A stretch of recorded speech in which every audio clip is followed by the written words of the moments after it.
C'est plus que de l'espoir qu'on est en train de voir en Turquie. Pour moi, le mouvement, malheureusement, n'a pas beaucoup de perspectives. Le gouvernement actuel voit les autres, ces voix dissidentes, comme des ennemis. Le Erdogan qu'on voit surtout maintenant, c'est pas un Erdogan de force, c'est un Erdogan de faiblesse. Dans toute la Turquie, des manifestations d'une ampleur inédite depuis l'arrestation du maire d'Istanbul le 19 mars dernier. Mais que raconte ce raz de marée? Est-il la marque d'un peuple qui se lève comme un seul homme face à l'autoritarisme de son représentant, ou bien masque-t-il des dissensions plus larges, la force intouchée d'Erdogan, la faiblesse relative de l'opposition? Pour en discuter, pour en débattre ce soir, deux invités. Ayşe Gülsert, bonsoir. Bonsoir. Vous êtes journaliste américano-turc, vous résidez actuellement à Paris, vous y êtes professeur affilié à l'école de journalisme de Sciences Po. Face à vous, Adel Bakawan, bonsoir. Bonsoir. Vous êtes directeur de l'Institut européen de recherche sur le Moyen-Orient et l'Afrique du Nord, chargé d'enseignement à Sciences Po Lyon, chercheur associé au programme Turquie-Moyen-Orient de l'IFRI. Le titre de votre prochain ouvrage, c'est La décomposition du Moyen-Orient. Il sortira en mai aux éditions Talendet. Merci à vous deux d'être présents ce soir dans Questions du soir.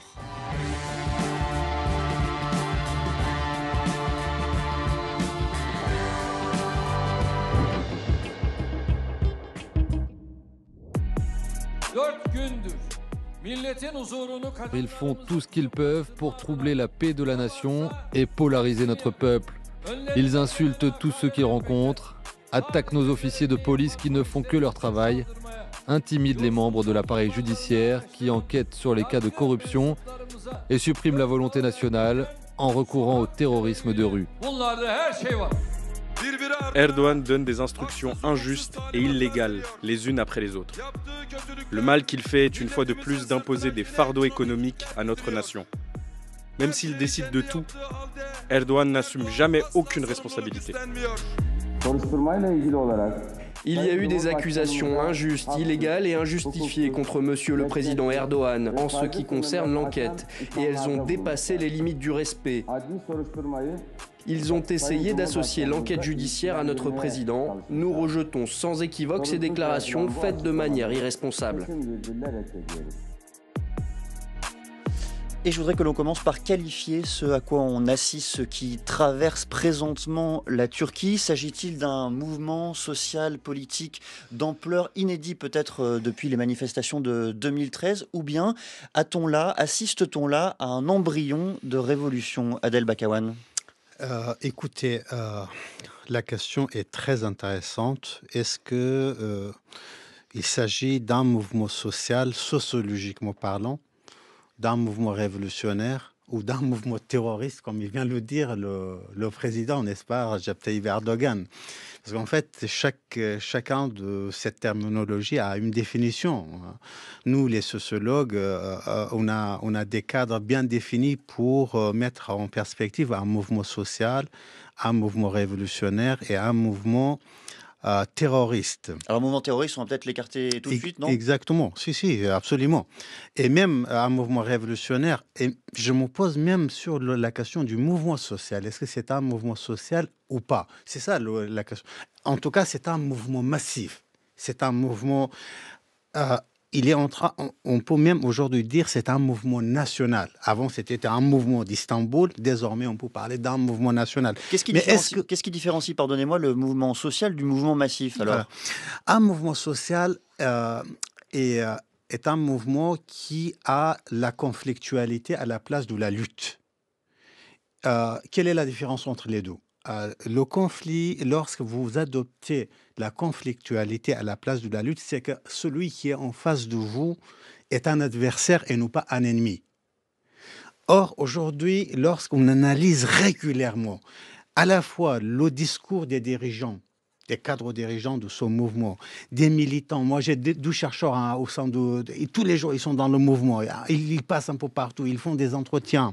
J'ai été, comme je disais, à Ayşegül récemment à Istanbul, j'ai parlé avec cette jeunesse.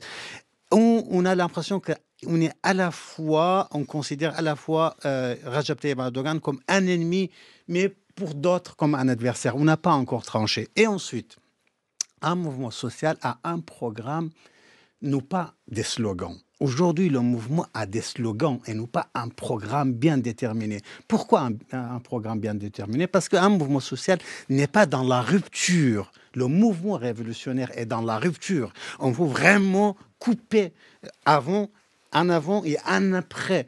Mais un mouvement social a un programme pour négocier avec un adversaire qui est en face.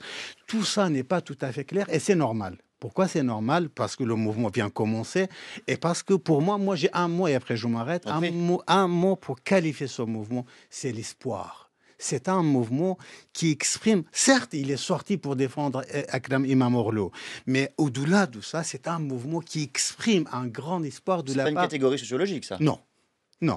C'est une catégorie plus personnelle et plus citoyenne. Exactement. Aïcha Gulsert, sur la qualification de ce mouvement, justement, à quoi on assiste selon vous, selon vos yeux? Alors déjà, c'est sûr que ce n'est pas un mouvement terroriste. En Turquie, aujourd'hui, et depuis plus de 15 ans, même avant Gezi, le mouvement Gezi de 2013, à chaque fois qu'il y a eu une voix dissidente, une vision différente de ce qui se passe dans le pays, Recep Tayyip Erdogan, à l'époque Premier ministre puis président, a toujours montré les voix dissidentes comme des terroristes. Donc c'est devenu un mot très banal en Turquie.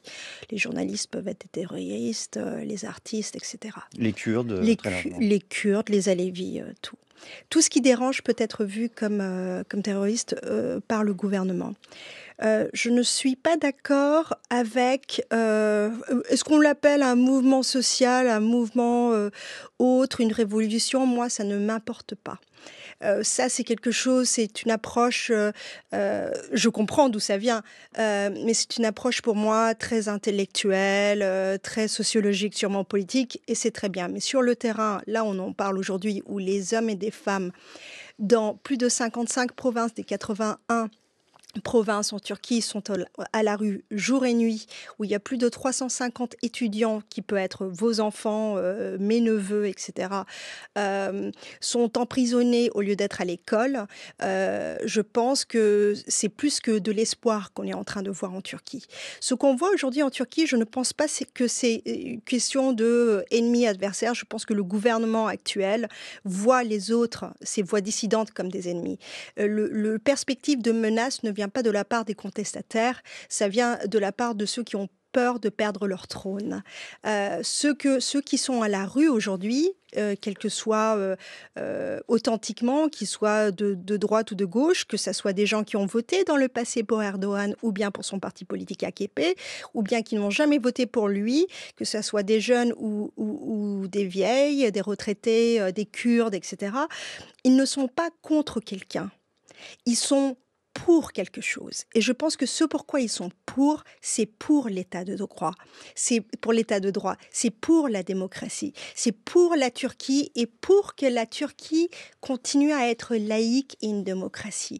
Donc ce que moi je vois, ce qui est dans la rue, c'est pas un mouvement contestataire de contre un ennemi, mais pour un pays. Les vrais patriotes, à mon avis, sont ceux qui sont à la rue aujourd'hui. Une réaction, Adel Bakawan, et au-delà d'ailleurs, quand on entre dans le détail, ce que décrit Aïcha Gulsert, dans le fond, c'est un mouvement presque monolithique, un grand oui pour l'état de droit, pour l'état laïque, pour, dans le fond, ce que défend depuis des années le maire d'Istanbul. Est-ce qu'il y a, dans la démarche de ce mouvement social, national, révolutionnaire, on a compris que ce n'était pas forcément l'objet de cette discussion, mais est-ce qu'il y a un discours unifié sur justement ce que ce mouvement peut créer et susciter? Non, mais je vais répondre à cette question-là, mais ce que Aïcha Goul dit, c'est exactement ce que je dis, mais avec des mots différents. C'est que...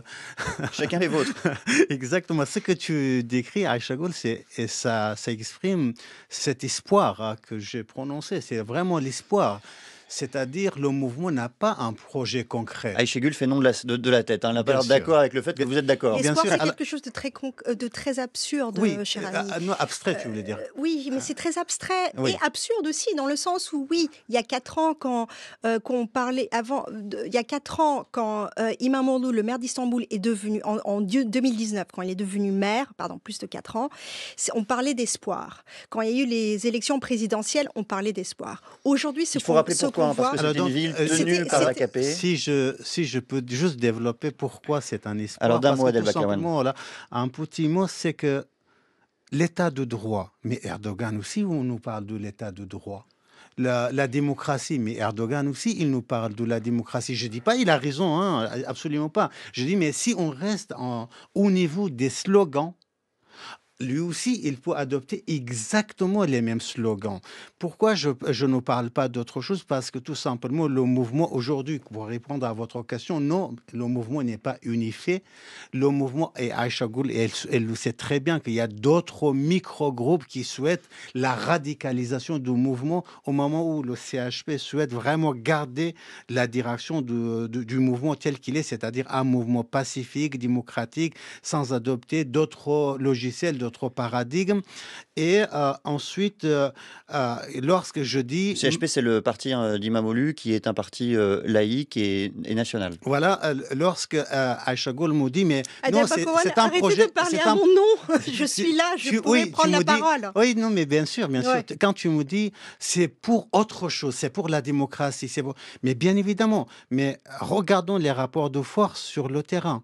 Regardons les armes du mouvement de contestation et les armes d'un président qui est au pouvoir depuis 2003. Alors donc, c'est pourquoi je dis, c'est un espoir, mais c'est pas très important. Les mots ne sont pas très importants. Ce qui est l'important, c'est le contenu. Pour moi, le mouvement, malheureusement, n'a pas beaucoup de perspectives. Alors, entrons justement dans le détail de ce mouvement. Est-ce que vous estimez aujourd'hui, Aïssé Gülsert, que dans le fond, le président turc est affaibli par ce mouvement? On voit qu'il est encore largement soutenu par la droite, par l'extrême droite, par une partie aussi du mouvement politique. Est-ce que vous estimez que ce mouvement a des chances, un potentiel plutôt, pour l'affaiblir? Je pense qu'il est affaibli, il le montre, même s'il ne veut pas le montrer. C'est-à-dire que le moment où, depuis le Erdogan qu'on voit depuis ce que je vous disais, disons 2013, mais le Erdogan qu'on voit surtout maintenant, c'est pas un Erdogan de force, c'est un Erdogan de faiblesse. C'est quand vous êtes dans une position de faiblesse ou quand vous êtes dans une psyché de paranoïa que vous faites, que vous lâchez les policiers sur sur les citoyens qui essayent de s'exprimer. C'est là où vous essayez où vous mettez en prison à chaque fois un opposant politique, que ce soit Selahattin Demirtas qui était à la tête du parti kurde et qui est depuis 2015-2016 en prison, que ce soit le philanthrope Osman Kavala, que ce soit aujourd'hui Imamoglu. Et donc, ça montre en réalité cette peur qu'il a et qu'il essaie en un sens, de cacher avec des mouvements de force. Ce qui est très intéressant, c'est que ce qui m'inquiète un petit peu, c'est que inconsciemment, je trouve que l'Union européenne et l'Occident donnent de la force à cette peur, en restant dans une posture de silence radio. Je peux comprendre que la sécurité de l'Union européenne, en un sens, passe par la Turquie. La Turquie étant le deuxième pays à l'OTAN en termes de capacité, la Turquie étant quand même... Soutien de l'Ukraine, du côté soutien de de la défense. l'Ukraine où il y a des drones Bayraktar donc turcs qui sont utilisés, la Turquie qui a des liens forts en Syrie avec la Russie, etc. Donc oui, je comprends. Mais si en réalité ce pourquoi l'Occident et l'Union européenne sont les valeurs universelles comme les droits de l'homme et les droits fondamentaux, je trouve que ce silence radio dessert, c'est-à-dire que l'Union européenne, en restant silencieux, pense en réalité qu'à une seule chose, sa propre survie, et la Turquie, et ce que les Turcs aujourd'hui très courageusement font depuis 2 semaines, ça leur est égal. On va revenir sur la réaction de l'Europe. Je vous interroge tout de même, Adel Bakawan, sur la force ou peut-être la fébrilité du président turc. Comment est-ce que vous l'interprétez vous-même, cette réaction de force depuis plusieurs semaines, depuis le 19 mars? Il est sûr, c'est une donnée factuelle que Recep Tayyip Erdogan de 2025 n'est pas celui de 2003. Pendant un bon moment, il gagnait avec une grande aisance toutes les élections. Aujourd'hui, il est en difficulté. On sait très bien qu'il est en difficulté en termes de sa base sociale, de la base électorale. Ça, on ne peut pas contester cette thèse-là. Et s'il attaque aussi violemment, c'est qu'il est fragilisé. Mais en même temps, si vous me permettez, je constate en même temps ici, au mois de mars 2025, Recep Tayyip Erdogan n'est pas à terre, loin de là. Il a, calculons les choses, dans le champ politique turc, vous avez le centre, vous avez la droite et l'extrême droite, vous avez la gauche et l'extrême gauche. Le centre, si on peut parler comme ça, est occupé par Recep Tayyip Erdogan et le AKP. Islamo-nationaliste, islamo-conservateur. Et ce centre a une base électorale. Erdogan a encore une base électorale. Si vous me permettez, je donne juste un exemple. J'en prie.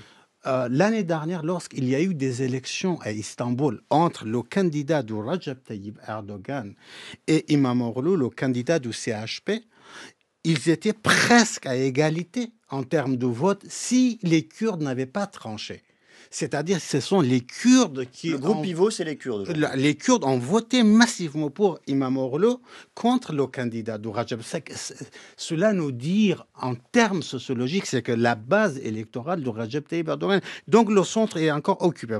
La droite, notamment la droite ou l'extrême droite, représentée par Devlet Bahçeli, c'est le soutien direct de Recep Tayyip Erdogan.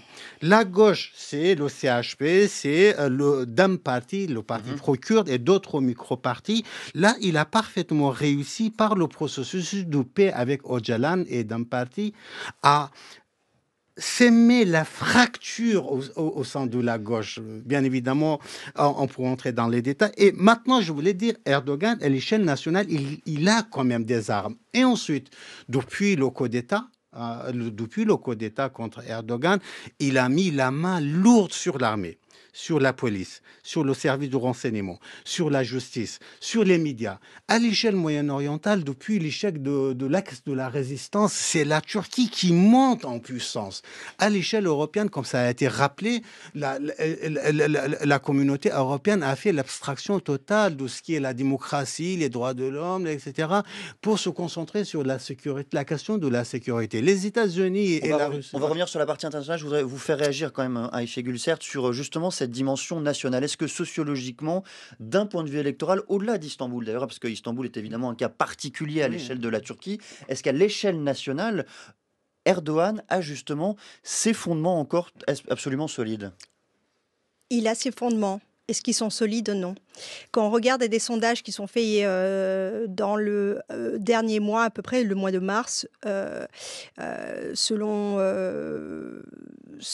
plusieurs sondages, ce n'est pas le AKP, le parti de Erdogan, mais le CHP, le parti de İmamoğlu, qui est en position de force pour l'instant. Après, la Turquie est un pays où tout est possible.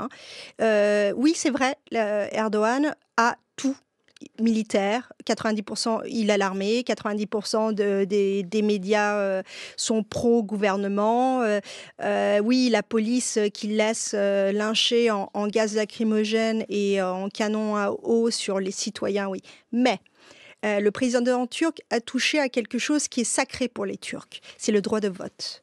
Les Turcs ne sont pas comme les Français. Le droit de vote est quelque chose de très important. C'est-à-dire que quand il y a des élections... Oui, mais il y a quand même plus de paresse, je trouve, de la part des Français pour aller voter que de la part des Turcs. C'est peut-être parce qu'il est moins remis en cause aussi. Oui, tout à fait, je suis bien d'accord. Et peut-être parce que les femmes ont eu le droit de vote en Turquie 10 ans avant les Françaises. Mais passons. Et là, ce qu'on est en train de dire, c'est que même le seul droit que les Turcs ont aujourd'hui peuvent être retirés d'eux. C'est-à-dire que j'ai voté pour ce maire, mais mon vote ne compte pas. Ça va au-delà de la fraude, s'il y en a, et généralement, il y en a. Ça, c'est la première chose. Deuxièmement, ce que j'entends, ce sont des choses très similaires à ce que j'ai entendu autour de 2013-2014 pour les manifestations de Gezi Park à Taksim. C'est-à-dire où on disait, mais regardez, les manifestations, ils ont duré que 1 mois, ça a servi à quoi? Moi, je trouve que les manifestations qu'on voit aujourd'hui, c'est une continuation de l'esprit Gezi, de ce feu qui n'a jamais en arrêté s'est éteint. Gezi, on rappelle, c'est dans les manifestations de 2013, très très hétéroclite. Et la dernière chose, j'aimerais, là je viens de Sciences Po, de cette jeunesse. Bon, je n'ai pas d'étudiants turcs ce semestre, mais c'est très intéressant parce que entre Erdogan et İmamoğlu, il y a une génération de différence. İmamoğlu a 53, 54 ans, Erdogan en a 71. La Turquie est un pays de 88 millions et avec une grande jeunesse très dynamique. C'est-à-dire que même s'il a tous les pouvoirs, entre guillemets, dont on était en train d'énumérer, il y a une chose qu'il est en train de perdre. Il est en train de perdre la jeunesse. Cette jeunesse, que même s'il y a une jeunesse pieuse, qui est assez conservatrice, la Turquie a toujours été un pays à 60-65% conservateur. Ça, c'est la vérité. La Turquie n'a pas vraiment fait, pour utiliser un mot du début, sa révolution. C'est vrai, la Turquie est un pays qui est jeune, que 100 ans. Donc, il y a des choses qui n'arrivent plus à tenir. Ils n'arrivent plus à tenir l'économie non plus. Une lire turque aujourd'hui est à 1 euro est à 41 lire aujourd'hui. L'inflation a dépassé les 40% l'an dernier. Voilà, donc c'est là où il est en train de perdre. Donc je trouve qu'il a la force, mais le reste, je trouve que ça reste très fragile. Je voudrais juste vous faire entendre la voix, avant que l'on poursuive cet échange, de la voix de quelques manifestants, la voix recueillie grâce à France 24 et à la RTBF. Nous sommes ici pour nos droits, l'état de droit et la justice. Malheureusement, l'anarchie règne dans notre pays. Nous n'avons plus confiance en l'état de droit, nous n'avons plus foi en la loi. Nous sommes venus ici aujourd'hui parce qu'il y a de graves illégalités dans notre pays. Des jeunes ont été battus pendant des jours. De nombreux hommes politiques sont détenus illégalement dans notre pays. Je n'ai pas peur. Pourquoi aurais-je peur? Je n'ai qu'une vie et je suis prête à la sacrifier pour l'État. Cette situation est vraiment insupportable. L'attitude du gouvernement et la violence de la police, ce genre de réponse ne devrait pas être faite à l'encontre d'un étudiant ou de n'importe quel citoyen. C'est nous, le peuple, qui dirigeons le monde et non ceux qui sont à la tête de l'État. Je crois que nous devons sauver notre monde. C'est la raison pour laquelle je suis ici aujourd'hui. Adel Bakawan, alors justement, dans la continuation de ce qui vient d'être dit, si l'on détaille qui compose exactement ce mouvement, s'agit-il, comme on le lit beaucoup, d'abord et avant tout de la jeunesse turque? Je vais répondre à cette question, mais juste un petit mot sur le vote sacré chez les Turcs. C'est vrai, j'entends cette thèse et c'est vrai aussi, le vote est sacré, mais si vous me permettez, je vais nuancer un petit peu, mais je pense qu'Ayşegül est d'accord avec moi que les maires kurdes aussi, ils étaient... On lui demandera. Ils étaient élus, ils étaient élus, n'est-ce pas, Ayşegül, avec le vote, n'est-ce pas? Selahattin Demirtas a été élu avec le vote légitime d'une manière démocratique, mais on l'a mis en prison et on n'a rien fait. Quand vous dites on l'a mis en prison, qui l'a mis en prison? Le pouvoir. Voilà. Oui, le pouvoir. Mais je voulais dire, la société turque n'est pas descendue dans la rue. C'est pas vrai. Le CHP n'est pas descendu dans la rue. La jeunesse n'était pas dans la rue pour ça. Si, le CHP, donc le Parti social-démocrate, est sorti dans la rue et il a dit ce qui est en train d'arriver aujourd'hui au sud-est de la Turquie peut arriver dans d'autres villes dans lesquelles nous avons des maires. C'est en solidarité qu'on sort. D'accord. Alors ma question est la suivante. Si le CHP est descendu dans la rue, si au moment où on a démis à peu près des dizaines et des dizaines de maires kurdes au Kurdistan de Turquie et on les a remplacés par des qayoum, des administrateurs, et si 130 exactement depuis 2016. Et si le CHP était dans la rue, pourquoi le CHP est rentré chez soi? Pourquoi il n'a pas commencé la lutte pour qu'on n'arrive pas à İmamoğlu? C'est qu'on est rentré chez soi et la question pour répondre à... alors parce que comme vous avez posé une question, je laisse Ayşegül certes y répondre et après je pourquoi on est rentré chez soi? On ne savait pas que ça arrivera à İmamoğlu? D'un mot, Ayşegül certes. Parce que la Turquie n'est pas juste le CHP. La Turquie, c'est plusieurs partis politiques. Il y a aussi, faut pas oublier, que le CHP n'est pas sacré, pour utiliser un autre mot que j'ai utilisé pour le vote, c'est-à-dire que le CHP a fait énormément d'erreurs également. İmamoğlu n'est pas le prophète. Il a ses failles, il a ses imperfections, mais je trouve qu'il représente quelque chose qui est meilleur pour la Turquie dans laquelle je suis née et que je mourrai. Je suis absolument d'accord. Alors Adel Bakan, je me permets de vous interrompre pour répondre cette fois-ci à ma question. Qui compose ce mouvement? Est-ce que c'est d'abord un mouvement porté, incarné par la jeunesse turque? Non, il faut dire clairement que le mouvement est d'abord porté par le CHP. Le CHP, la grande différence avec le mouvement de contestation dans les pays arabes, juste voisins de la Turquie, l'Égypte, la Tunisie, etc., c'est que pendant ces mouvements de contestation, on n'avait pas un CHP qui organisait, qui coordonnait, qui ordonnait. Mais ça, c'est le premier acteur, l'acteur majeur. Mais à côté de... Ce que vous dites, c'est que c'est d'abord un mouvement militant et politique, d'abord, avant d'être un mouvement spontané? Oui, d'abord, c'est le CHP. Et si le CHP n'est pas là, Recep Tayyip Erdogan doit se faire énormément de soucis. Pourquoi? Parce que c'est ce qu'on me dit, mes chercheurs sur le terrain, ils me disent qu'il y a d'autres groupes, d'autres micro-groupes, justement au sein de la jeunesse turque qui souhaitent radicaliser le mouvement, qui pensent que le mouvement de Recep Tayyip Erdogan, le seul langage qu'il entend, il comprend, c'est les rapports de force. À part les rapports de force, Recep Tayyip Erdogan ne comprend absolument rien. Et le CHP, qui est le parti du gouvernement, qui est le parti d'État, qui n'a pas la culture violente, refuse pour le moment, jusqu'à quand, je ne sais absolument pas cette radicalisation du mouvement. Aujourd'hui, la seule certitude que j'ai pour ce mouvement, personnellement, c'est que je n'ai aucune certitude. Peut-être demain, ils adapteront un autre paradigme. Par exemple, j'ai juste un exemple, la désobéissance civile. Ils sont déjà en train de faire beaucoup de boycotts aussi. Voilà, ça par exemple. Ou par exemple, contester le monopole du CHP sur le mouvement. Et je suis désolé encore de dire ça, je pense qu'il ne faut absolument pas qu'on généralise la question de la jeunesse turque. Il n'y a pas la jeunesse turque, il y a des jeunesses turques. On a la jeunesse du CHP, on a la jeunesse indépendante, on a la jeunesse de la gauche radicale, on a la jeunesse de AKP. Quoi. Il n'y a pas une jeunesse, il y a des jeunesses. Ayşegül Sert, est-ce que vous avez tendance à généraliser alors et à, j'allais dire même essentialiser cette jeunesse turque lorsque vous décrivez le mouvement qui a cours en ce moment en Turquie? Alors, je ne suis pas d'accord avec le fait que je trouve que ça manque beaucoup de respect pour ceux qui sont depuis 2 semaines à être en détention ou bien incarcération ou bien dans la rue où ils ont la police qui rentre chez eux, qui débarque à 5h du matin, de faire comme s'ils sont sous tutelle d'un parti politique qui est le CHP.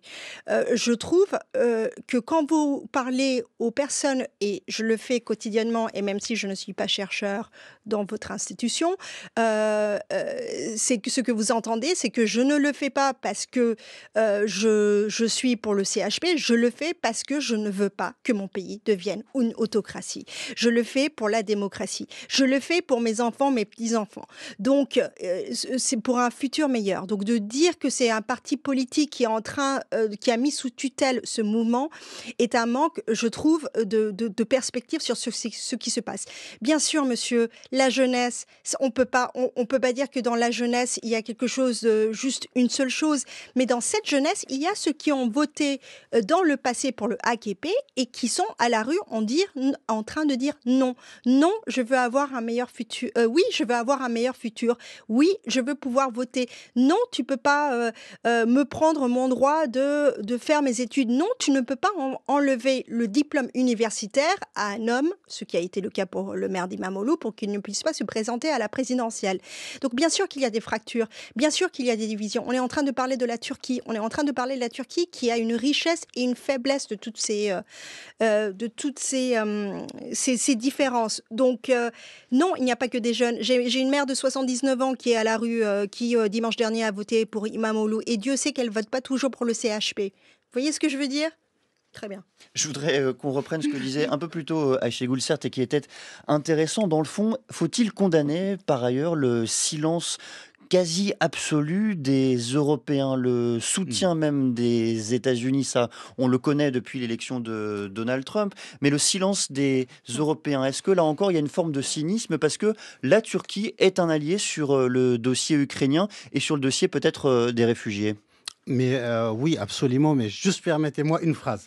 Vous aimez ne pas répondre tout de suite à des questions? Si, je réponds. Je voulais dire, moi, en tant qu'individu, en tant que sujet, je souhaite vraiment qu'Erdogan parte aujourd'hui. Je souhaite avoir une Turquie démocratique, libérale, ouverte, etc., etc. Mais il y a une grande distance entre mon envie et la réalité complexe de la Turquie ou d'un autre pays. Pour répondre à votre pays, je pense que la communauté internationale porte une grande responsabilité dans ce qui se passe au Moyen-Orient en général, en Turquie en particulier, en ce moment parce qu'on parle. Pourquoi quelle est la responsabilité? La responsabilité, c'est que depuis l'échec du printemps arabe, malheureusement, la communauté internationale, je voulais dire l'Occident global, est entré dans ce que j'appelle le désengagement total et global par rapport à la question de la démocratie dans cette région du monde. C'est-à-dire quoi? C'est-à-dire cet Occident qui a vécu la guerre civile au Yémen, en Syrie, en Libye, en Irak, au Liban, etc., etc. Là, au nom de la démocratie, bien évidemment, le mouvement qui était pour la démocratie. Là, on est depuis un bon moment, on est entré dans une autre thèse, dans une autre grille de lecture, à savoir dans cette région-là.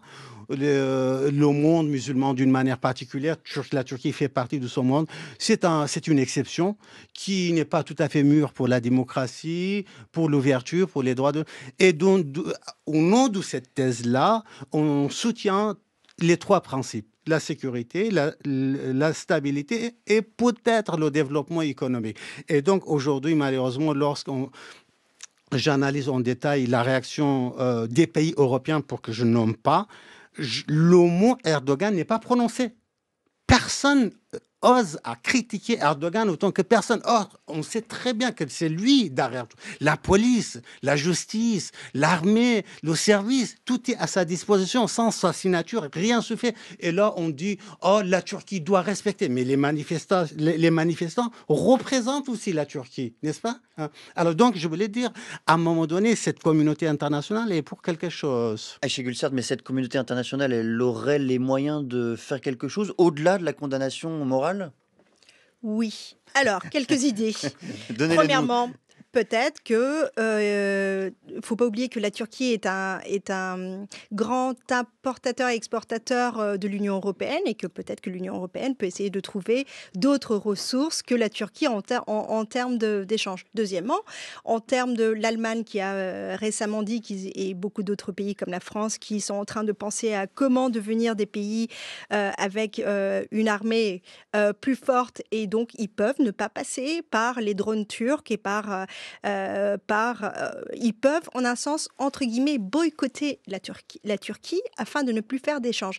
Ça peut être difficile aussi à un moment où l'Europe a pour volonté affichée de se réarmer et de construire une défense autonome des États-Unis. C'est là où... D'un point de vue cynique, j'entends. J'entends ce que vous dites, mais c'est peut-être à ce moment-là où l'Union européenne devrait avoir une colonne vertébrale plus solide et dire quelle est mon identité, qu'est-ce qui est important pour moi.